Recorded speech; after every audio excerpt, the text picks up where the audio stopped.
guys, I hope you're all doing well. Justin Hatt back here with a brand new lesson. We're doing another No Vacation song this week. You guys keep asking for them, so I'm just going to keep busting them out. This song we're doing this week is called Repear. It's not all that hard, a couple different parts, a couple little lead lines. Let's zoom in, break it down.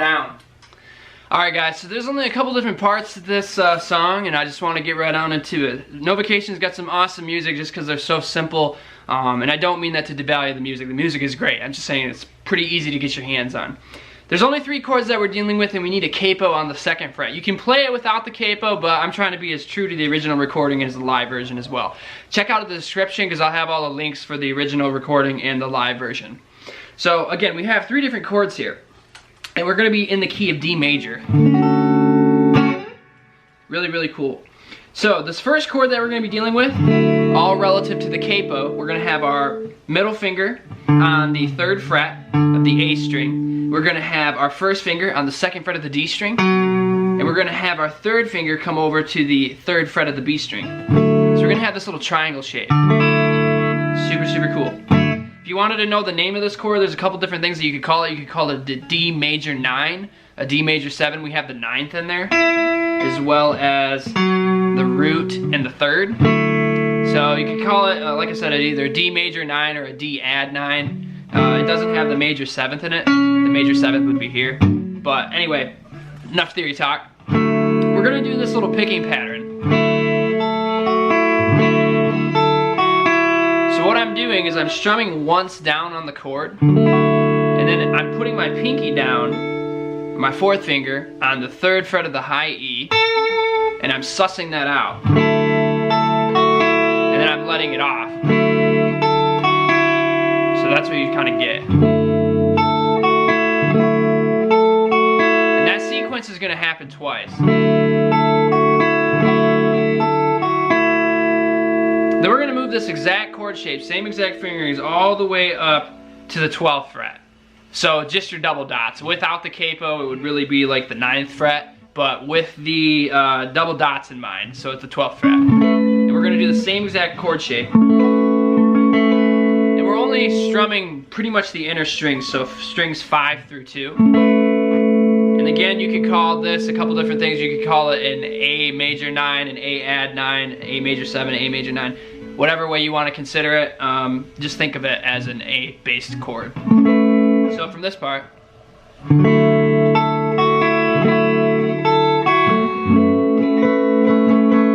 then we're just strumming on this, no picking out any chords. So we have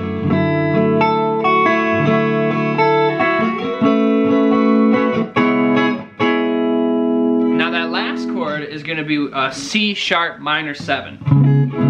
So we're on the 9th fret, or relative to the capo it would be, let's see, 3, 4, 5, 6, 7, the 7th fret, if you're thinking about relative to the capo. But it would be the second to last dot before you get to your double dots at your 12th fret.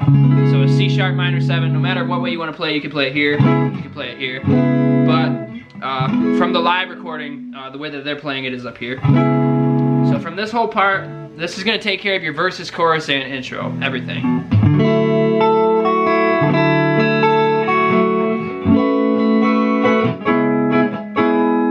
And the cool thing is on that ups, you can kind of hear there's this up strum. So on that C sharp minor 7, we kind of have this up strum. So all together, real nice and slow.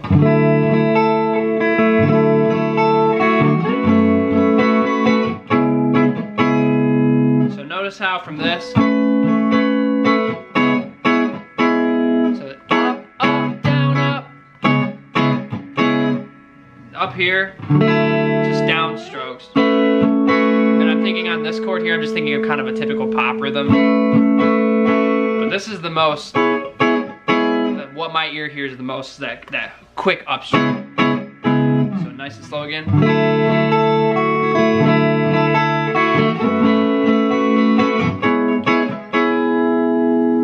And guess what?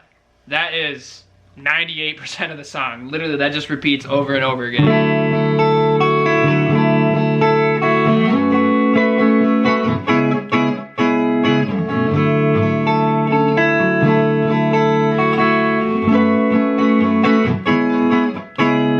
Now the cool thing is there's these little lead lines.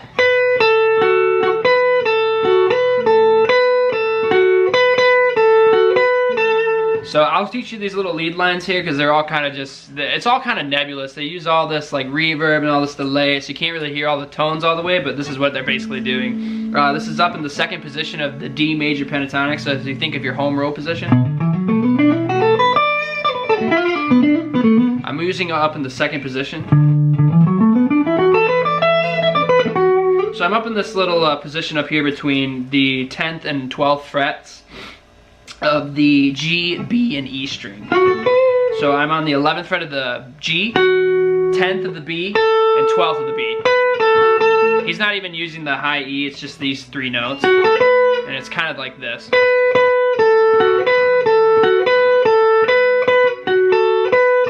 So when you listen to the original recording over top of this, when they play that intro once, then the lead line comes in.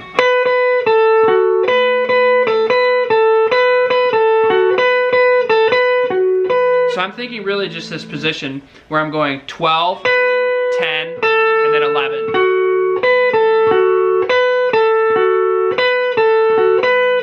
And then you'll notice that sometimes there's a double hit on the 12 of the B, so you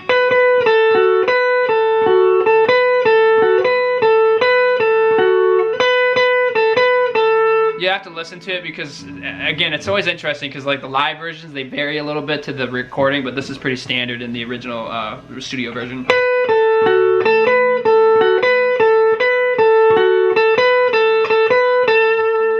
Put a little vibrato on the end.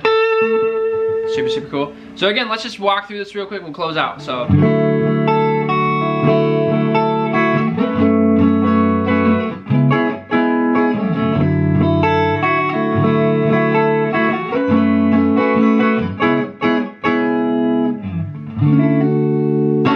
See, originally when I was hearing this and I was learning this by ear, I was hearing it played like this.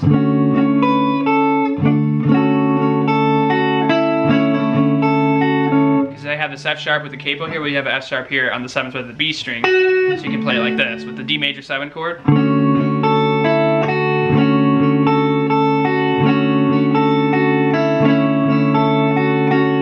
And then you could just come up here to a regular A major 7 chord. The voicings are a little bit off. So if you try to play it without the capo, it won't sound as correct to the actual tuning. So just remember you need a capo on the 2nd fret. And then you can play to the entire piece. Rock on. Alright guys, that was the video. Thanks for sticking around. I hope you digged it. Let me know what you would like to see next. Drop me a comment down below. Check out the website, all my social media accounts, and I'll see you in the next video.